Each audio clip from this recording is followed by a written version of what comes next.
Alright, how to cook bacon in the oven. Real easy, real simple. Go ahead and preheat your oven to 400. Alright, I recommend lining your baking sheet with foil. You don't have to, but this is going to make cleanup a lot easier. And cooking time, depending on the size of your bacon, so I got some thick cut bacon here, it's probably going to take closer to 20 minutes. So cooking time at 400 is about 15 to 20 minutes. You're going to want to check your bacon probably at the 8 to 10 minute mark, just to make sure. I don't even flip mine.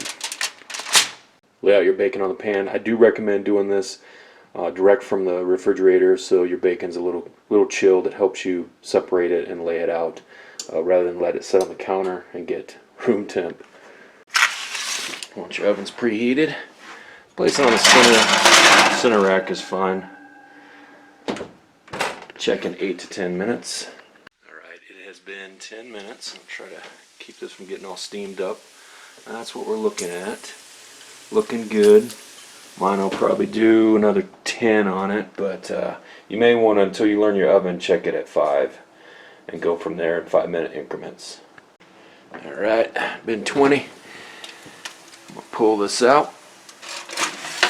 Yes. I like mine a little bit, even though it's thick, I like mine a little bit crispy. Mine's black peppered with maple, so it does get a little darker. Not burnt, but it is perfect.